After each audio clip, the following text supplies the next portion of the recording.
அன்புள்ள சிவகங்கை மாவட்ட அரசு விழாவிலே கலந்து கொண்டு சிறப்பித்துக் கொண்டிருக்கக்கூடிய மாண்புமிகு அமைச்சர் பெருமக்கள் KN நேரு அவர்களே, MRK பன்னீர்செல்வம் அவர்களே, KKSSR ராமச்சந்திரன் அவர்களே, ரகுபதி அவர்களே, தங்கம் தென்னரசு அவர்களே, பெரிய கருப்பன் அவர்களே, மெய்யநாதன் அவர்களே, ராஜா கண்ணப்பன் அவர்களே, TRB ராஜா அவர்களே, இந்த சிறப்பான நிகழ்ச்சிக்கு முன்னிலை ஏற்று எனக்கு முன்னால் வாழ்த்துறை வழங்கி அமர்ந்திருக்கக்கூடிய மேனாள் நடுவண் அரசினுடைய அமைச்சர், நாடாளுமன்ற உறுப்பினர், என்னுடைய மதிப்பிற்குரிய அண்ணன் ப. சிதம்பரம் அவர்களே, நாடாளுமன்ற உறுப்பினர் அன்புக்குரிய சகோதரர் கார்த்தி சிதம்பரம் அவர்களே, சட்டமன்ற உறுப்பினர்கள் திரு மாங்குடி அவர்களே, திருமதி தமிழரசி அவர்களே, டாக்டர் முத்துராஜா அவர்களே, முன்னாள் அமைச்சர்கள் தென்னவன் அவர்களே, அன்பராஜா அவர்களே, மருது அழகராஜ் உள்ளிட்ட சிறப்பு விருந்தினர்களே, மாவட்ட ஆட்சித்தலைவர் திருமதி பொற்குடி IAS அவர்களே, உள்ளாட்சி அமைப்பினுடைய பிரதிநிதிகளே, அரசு உயர் அலுவலர்களே, நலத்திட்ட உதவிகளை பெறுவதற்காக வருகை தந்துள்ள பயனாளி பெருமக்களே, என்னுடைய பாசத்திற்கும் பேரன்பிற்கும் உரிய மகளிர் சுய உதவி குழுவை சார்ந்திருக்கக்கூடிய சகோதரிகளே, தாய்மார்களே, பத்திரிகை மற்றும் ஊடகத்துறை சார்ந்த நண்பர்களே, உங்கள் அனைவருக்கும் என்னுடைய அன்பான வணக்கம். சிவகங்கை என்றாலே சிலிர்ப்பு. ஏன் தெரியுமா? முத்துவடுகநாதன் பெரிய உடையாத்தேவர், அவர் மனைவி வீரமங்கை வேலுநாச்சியார்,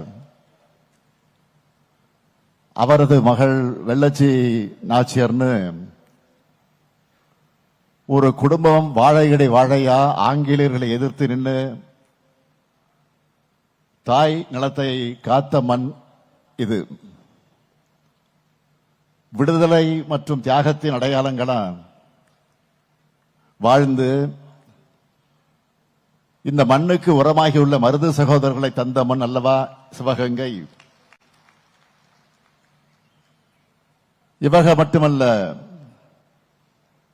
அடுத்த நிமிடம் மரணம்னு தெரிஞ்ச உடல்ல நெருப்பை கட்டிக்கிட்டு ஆயுத கிடங்குல குதிச்ச குயிலி வாழ்ந்த மண் இந்த மண். அதனாலதான் இவங்க பெறையெல்லாம் சொல்லி இங்க நிற்கும் போது எனக்குள்ள தமிழ் வீரமும் உணர்ச்சியும் பொங்கி எழுது. இந்த விழாவை மிக சிறப்பா ஏற்பாடு செய்திருக்கக்கூடிய அமைச்சர் பெரிய கருப்பன் அவர்களுக்கும், மாவட்ட ஆட்சியர் திருமதி பொற்குடி அவர்களுக்கும், மாவட்ட அதிகாரிகள் அனைவருக்கும் என்னுடைய பாராட்டுக்கள், வாழ்த்துக்கள். முன்னாள் ஒன்றிய அமைச்சர் அண்ணன் சிதம்பரம் அவர்கள் இங்கே குறிப்பிட்டு சொன்னார், அலுவலகத்திற்கு, அதைத் தொடர்ந்து என் இல்லத்திற்கு வந்து என் கல்லூரிகளுடைய திறப்பு விழாக்களுக்கு நேரில் வர வேண்டும் என கேட்டார். நான் தேதி கொடுத்தேன் என்று சொல்வதை விட அவர் சொன்னதை நான் ஒப்புக்கொண்டேன். அதுதான் உண்மை. அதை பயன்படுத்திக்கிட்டு நம்முடைய பெரிய கருப்பன் அவர்கள் அவருடைய பெயரை போலவே பெரிய விழாவாக இதை ஏற்பாடு செஞ்சிருக்கிறார். ஒரு கல்ல ரெண்டு மாங்கான்னு சொல்லுவாங்கல்ல, அதுபோல ஒரு தேதியை வாங்கிட்டு 5 நிகழ்ச்சிகளை அவர் நடத்தி இருக்கிறார். நேற்று மாலை 3 விழாக்கள். முதல்ல பொது உடைமை இயக்கத்தினுடைய மாபெரும் தலைவராக இருந்த தோழர் ஜீவா அவர்கள் அண்ணல் காந்தியடிகளை சந்திச்ச வரலாற்று சிறப்புமிக்க இடம் சிறவயல். அங்கு தமிழ்நாடு அரசின் சார்பில் சிலையுடன் கூடிய நிறைவரங்கத்தை திறந்து வச்சேன். அடுத்து தவத்திரு குன்றகோடிகளார் அவர்களுடைய 100ஆண்டு விழாவை அரசு சார்பில் கொண்டாடுவோம்னு அறிவிச்சிருந்தோம். குன்றக்குடி மடத்தில் இன்றைய அடிகளார் மிக சிறப்பாக அதை ஏற்பாடு செய்திருந்தார். அந்த நிகழ்ச்சிக்கு அடுத்து திராவிட இயக்கத்தினுடைய பகுத்தறிவு கவிஞர்னு தந்தை பெரியாரால் போற்றப்பட்ட சிறப்புக்குரிய கவிஞர் முடியரசனார் அவர்கள், இன்னும் சொன்னா தலைவர் கலைஞருக்கு நெஞ்சுக்கு நெருக்கமான கவிதை தோழர் அவர், அவருடைய சிலையை திறந்து வச்சேன். இதை மட்டுமா, இன்று கர்நாடகாத்தான் பேரூராட்சியில செட்டிநாடு வேளாண்மை கல்லூரி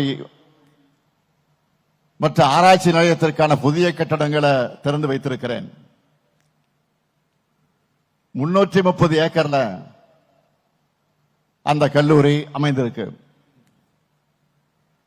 தற்போது 361 மாணவர்கள், 361 மாணவிகள், 128 மாணவர்கள், 489 மாணவர்கள் இளங்கலை வேளாண்மை படிச்சுட்டு வராங்க. அந்த கல்லூரியில மானாவாரி வேளாண்மை ஆராய்ச்சி நிலையமும் செயல்பட்டு வருது. 61 கோடியே 79 லட்சம் ரூபாய் செலவில் பன்முகத்தன்மை கொண்ட மாதிரி வேளாண் காடுகள் ஒன்றும் அமைக்கப்பட்டிருக்கு. மாண்புமிகு மாநிலங்களவை உறுப்பினரும் ஒன்றியத்தினுடைய முன்னாள் நிதியமைச்சருமான அண்ணன் சிதம்பரம் அவர்களின் கோரிக்கை ஏற்று செட்டிநாடு வேளாண்மை கல்லூரி மற்றும் ஆராய்ச்சி நிலையத்தில் அமைந்திருக்கக்கூடிய கலையரங்கத்திற்கு பசுமை புரட்சிக்கு வித்திட்ட ஒன்றியத்துடைய முன்னாள் வேளாண்மை துறை அமைச்சர் பாரத ரத்னா விருது பெற்ற டாக்டர் சி சுப்பிரமணியம் அவருடைய பெயர் சூட்டி திறந்து வைத்ததில் நான் மிகுந்த மகிழ்ச்சி அடைகிறேன்.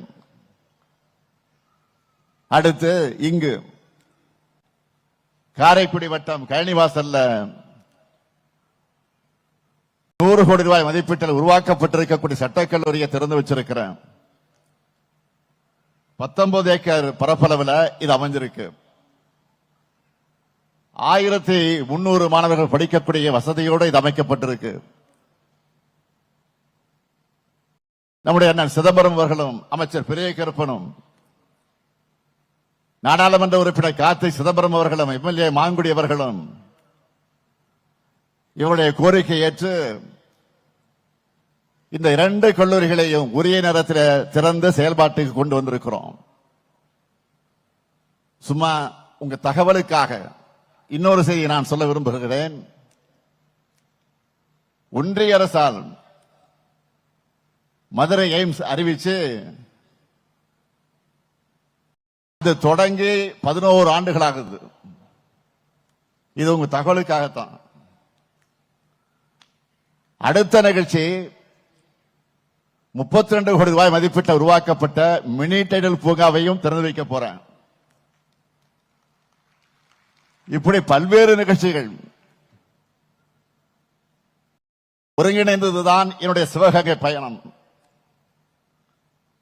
இங்க முன்னாள் ஒன்றியத்தினுடைய அமைச்சர் மூத்த காங்கிரஸ் தலைவருமான சிதம்பரம் அவர்கள் இங்க பேசினார்கள். திராவிட மாடல் அமைந்த பிறகு எண்ணற்ற திட்டங்களை நிறைவேற்றி வருகிறோம். அப்போது அண்ணன் சிதம்பரம் அவர்கள் என்ன கருத்து சொல்கிறார் என்பதை நான் கூர்ந்து கவனிப்பேன். காரணம், பல்லாண்டுகள் அனுபவம் வாய்ந்த அவரது பாராட்டை நான் முக்கியமாக கருதுவேன். அண்ணன் சிதம்பரம் அவர்கள் ஒட்டுமொத்தமாக நாட்டுக்காக சிந்தித்தாலும் என்னதான் இருந்தாலும் சிவகங்கைக்காக கூடுதலாக அக்கறையோடு சிந்திப்பார், செயல்படுவார் என்பதற்கு இன்று திறந்து வைத்திருக்கக்கூடிய 2 கல்லூரிகள் தான் உதாரணம். அண்ணன் சிதம்பரம் அவர்களுக்கு எனது மனமார்ந்த பாராட்டையும் நன்றியையும் நான் தமிழக அரசின் சார்பில், தமிழக மக்களின் சார்பிலே நான் இந்த நேரத்தில் தெரிவித்துக் கொள்ள விரும்புகிறேன். இந்த நிகழ்ச்சிக்கு வந்தவுடன் முக்கியமான ஒரு திட்டத்தை தொடங்கி இருக்கிறேன். சிவகங்கை மாவட்டத்தில் இருக்கிற 6 பேரூராட்சிகள், 11 ஊராட்சி ஒன்றியங்கள் இருக்கிற 2452 ஊரக குடியிருப்புகள் மற்றும் 3 நகராட்சிகள்ல 2119 கோடியே 7 லட்சம் ரூபாய் செலவில் மொத்த கூட்டு குடிநீர் திட்ட பணிகளை திறந்து வச்சிருக்கிறேன். அது மட்டுமல்ல, இந்த மாபெரும் விழா மூலமாக 49 பணிகளை திறந்து வச்சிருக்கிறேன். 13 கோடி 36 லட்சம் ரூபாய் மதிப்பில் 28 புதிய திட்டங்களுக்கு அடிக்கல் நாட்டி இருக்கிறேன். 205 கோடி ரூபாய் மதிப்பில் 15,453 பயனாளர்களுக்கு நலத்திட்ட உதவிகளும் வழங்கி இருக்கிறேன். நேற்று நான் இந்த மாவட்டத்திற்கு வந்ததும் சிவகங்கை மாவட்டத்திற்கு நான் திராவிட மாடல் ஆட்சியில் முத்திரை திட்டங்களாக கடந்த 5 ஆண்டுகள் காலத்தில் பயனடைந்திருக்கக்கூடிய பட்டியலை கேட்டேன். கொடுத்தாங்க, மலைப்பா இருந்துச்சு எனக்கு. அந்த பட்டியலை நான் உங்களிடத்தில் நினைவுபடுத்துகிறேன். மாதந்தோறும் 1000 ரூபாய் கலைஞர் மகளிர் உரிமை தொகை சிவகங்கை மாவட்டத்தில் 2,38,428 பெண்களுக்கு வழங்கப்படுகிறது. கல்லூரிக்கு போகிற 8,469 மாணவிகளுக்கு புதுமை பெண் திட்டத்தின் மூலமா 1000 ரூபாய் வழங்கப்படுகிறது. அதே போல 6,076 மாணவர்களுக்கு தமிழ் புதல்வன் மூலமா மாதந்தோறும் 1000 ரூபாய் தரப்பட்டு வருது. மகளிர் சுய உதவி குழுக்களுக்கு 855 கோடி ரூபாய் கடன் உதவி தரப்பட்டிருக்கு. மக்களை தேடி மருத்துவ திட்டத்தில் 12 லட்சம் பேர் பயனடைந்திருக்கிறாங்க. முதலமைச்சரின் விரிவான மருத்துவ காப்பீட்டு திட்டத்தில் 1,34,000 பேர் பயனடைந்திருக்கிறாங்க.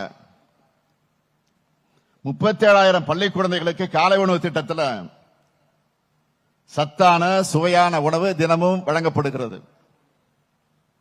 62,000 பேர் முதியோர் ஓய்வூதியம் பெற்று வராங்க. 4 வருஷத்துல 50,000 நபர்களுக்கு பட்டாக்கள் வழங்கப்பட்டிருக்கு. 24,969 விவசாயிகளுக்கு பயிர்க்கடன் வழங்கப்பட்டிருக்கு. 3,822 உழவர்களுக்கு புதிய இலவச மின் இணைப்புகள் தரப்பட்டிருக்கு.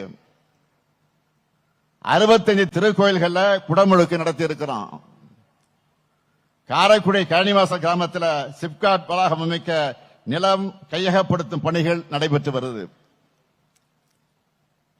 அடுத்தும் நம்ம திராவிட மாடல் ஆட்சி தான். அண்ணன் சொன்னார 21 ஆட்சி பொறுப்பேற்ற உடனே 1 வாரத்தில் வந்தோம், கோரிக்கை வச்சோம், அதுக்கு என்ன செஞ்சிடலான்னு சொல்லி அதை நிறைவேற்றி இருக்கிற அப்படின்னு பெருமையோடு சொன்னார். அடுத்து வருவேன்னு சொன்னார். வரத்தான் போறீங்க, அதுல என்ன சந்தேகம்? ஆக ஆட்சி அமைஞ்சதும்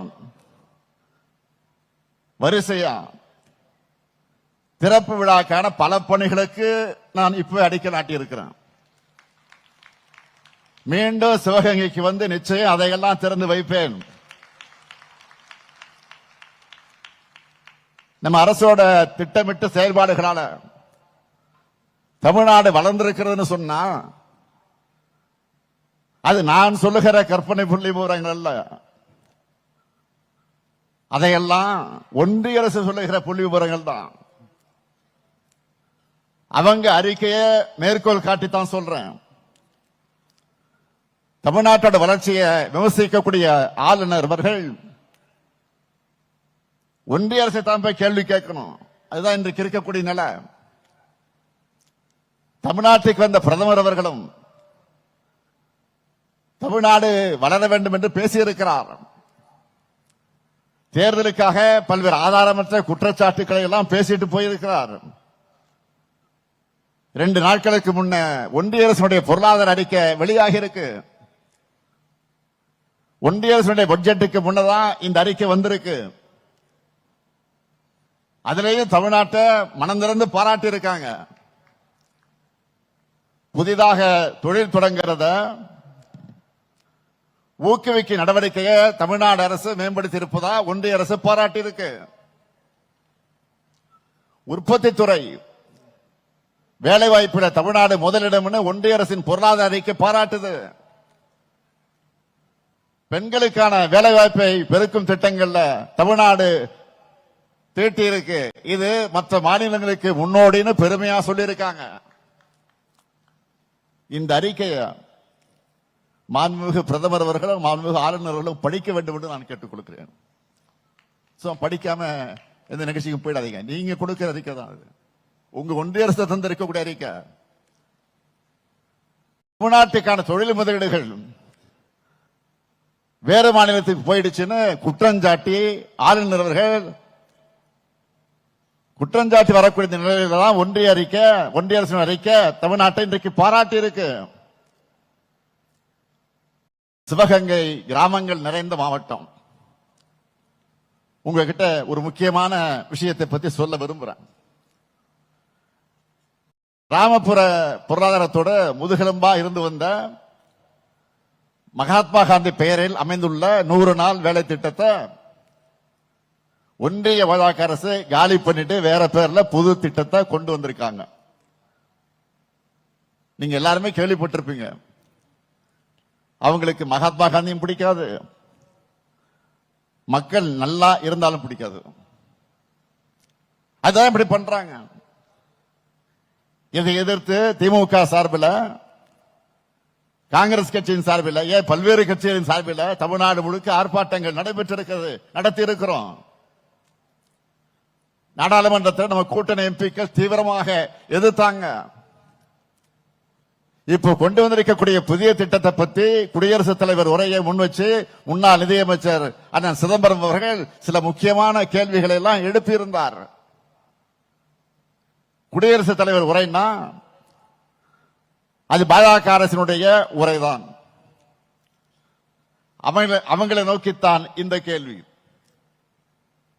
ஏற்கனவே நடைமுறையில் இருக்கக்கூடிய 100 நாள் திட்டத்திலேயே 50 நாள் கூட ஒன்றிய பாஜக அரசு ஒழுங்கா வேலை கொடுக்கிறது இல்ல. ஏன்னா அதுக்கான நிதியை ஒழுங்கா விடுவிக்கிறது இல்ல. இந்த நிலையில 50 நாள் எப்படி மேஜிக் மாதிரி 120 நாட்களாக உயரும்? ஒன்றிய அரசு இந்த திட்டத்துக்கு 2.5 மடங்கு கூடுதல் நிதி அளிக்க தயாரா இருக்கா? 120 நாள் அப்படின்னு ஒன்றிய பாஜக அரசு சொல்லி இருப்பதற்கு எந்த கேரண்டியும் கொடுக்கல. அது வெறும் மாயதான். சொல்றதான் சொல்றீங்க. அது எதுக்கு வெறும் 125 நாள் நிறுத்திட்டீங்க? 120 நாளுக்கு பதிலாக 365 நாள் வேலை கூட புருடா விடலாம? அவருக்கே ஒரு நகைச்சுவை உணர்வோடு ஆழமான கேள்விகளை எழுப்பியிருக்கிறார். 100 நாள் வேலை திட்டம் என்று சொல்லக்கூடிய மகாத்மா காந்தி தேசிய வேலை ஒரு திட்டத்தில் தமிழ்நாட்டில் கடந்த ஆண்டு நாம் கணக்கு போட்டு பார்த்தா 65 லட்சம் குடும்பங்கள் பயனடைந்திருக்கிறாங்க. ஆண்டுக்கு 10,000 கோடியிலிருந்து 12,000 கோடி வரை ரூபாய் வரை கிராமப்புற மக்களுக்கு ஊதியம் வழங்கப்பட்டிருக்கு. ஆனா இப்போ அவங்க கொண்டு வந்திருக்கக்கூடிய புதிய திட்டத்தில் இதுல பாதி வர்றதே சந்தேகம்தான். வேலை நாட்களையும் நாம முடிவு பண்ண முடியாது. மேலே இருந்துதான் அவங்க முடிவு பண்ணுவாங்களாம். போதாக்குறைக்கு இனி மாநிலங்கள் 40 விழுக்காடு நிதியை வழங்க வேண்டும் என்று புது திட்டத்தில் நம்ம மேல பெரிய தாக்குதலை தொடுத்திருக்காங்க. ஒன்றிய பாஜக அரசு தன்னுடைய கடமையிலிருந்து நழுவி ஓடுது. கிராமப்புற மக்களை மொத்தமா கை கழுவி விடுது. இந்த குறைபாடுகளை எல்லாம் சுட்டி காட்டி இந்த திட்டத்தை உடனடியாக திரும்ப பெறணும்.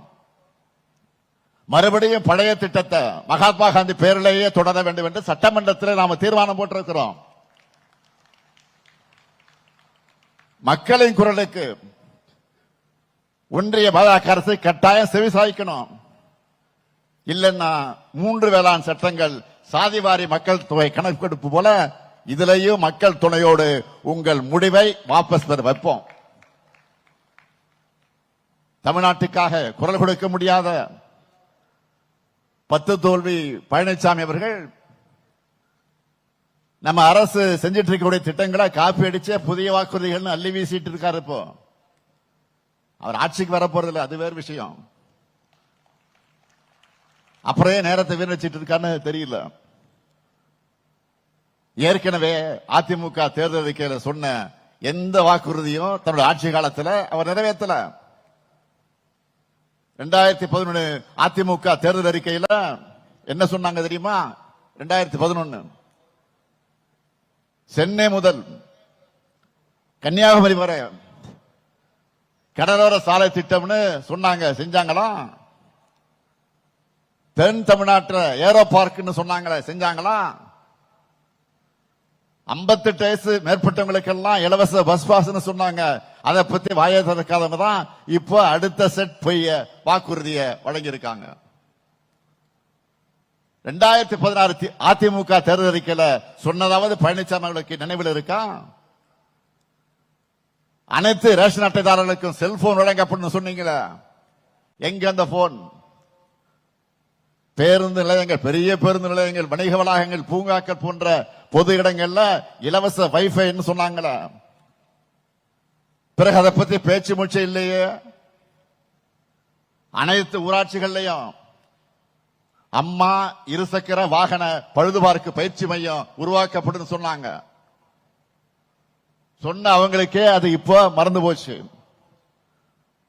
அதிமுக ஆட்சியோ பழனிசாமி அவர்களோ எப்பவுமே சொன்னதை செய்ய மாட்டாங்கன்னு மக்களுக்கு எல்லாம் தெரியும். ஆனா திமுக சொன்னதைத்தான் செய்யும், செய்வதைத்தான் சொல்லும் மக்களுக்கு தெரியும். மகளிருக்கு 1000 ரூபாய் உரிமை தொகை வழங்குவோம்னு சொன்னோம். சொன்னபடியே 1,16 லட்சம் பேருக்கு முதல் கட்டமாக கொடுத்தோம். இப்போ மேலும் 17 லட்சம் பேரை கூடுதலாகவும் சேர்த்திருக்கிறோம். இதுதான் திமுக. கட்டணமில்லா பேருந்து பயணம் கொடுத்தா போக்குவரத்து துறை நடத்த முடியாதுன்னு சொன்னாங்க. ஆனா ஆட்சிக்கு வந்ததும் நான் போட்ட முதல் கையெழுத்து விடியல் பயணம் திட்டத்துக்கு தான்.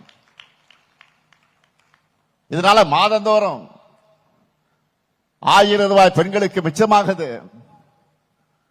அதே நேரத்தில் போக்குவரத்து துறையும் புதிய பேருந்துகள் நவீன வசதிகளை மேம்படுத்தி இருக்கிறோம். இந்த 7 ஆண்டு காலத்தில், இந்த 5 ஆண்டு காலத்தில் 7250 பேருந்துகள் புதுசா வாங்கி இன்றைக்கு ஓடிக்கொண்டிருக்கிறது. அரசு ஊழியர்களுடைய 22 வருஷ பிரச்சனை, 22 ஆண்டுகால கோரிக்கை. உறுதியளிக்கப்பட்ட ஓய்வூதிய திட்டத்தை செயல்படுத்தி காட்டியிருக்கிறோம். யாராலையும் செய்ய முடியாதுன்னு சொன்னாங்க. அதை 5 ஆண்டுக்குள்ள மனமிருந்தால் மார்க்கம் உண்டு என்று நிரூபிச்சிருக்கக்கூடிய நம்ம திராவிட மாடல் ஆட்சி. நம்ம ஆட்சிக்கு வந்தப்போ அரசு ஊழியர்களுக்கு 17 விழுக்காடாக இருந்த அகவிலைப்படையை இப்போ 58 விழுக்காடு என்கிற அளவுக்கு உயர்த்தி வழங்கி இருக்கிறோம். இதுதான் திராவிட மாடல் ஆட்சி. நாம சொல்லிவிட்டு செஞ்ச திட்டங்களுக்கு இணையா சொல்லாமலேயே பல முத்திரை திட்டங்களை நிறைவேற்றி இருக்கிறோம். அதுதான் பெரிய சாதனை. இன்னும் பல கனவு திட்டங்கள் இருக்கு.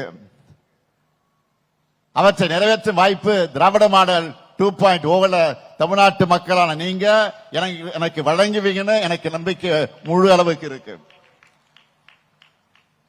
அந்த நம்பிக்கையை தான் ஒவ்வொரு மாவட்டத்துக்கும் போகும்போது உங்க முகத்துல நான் பார்க்கிறேன்.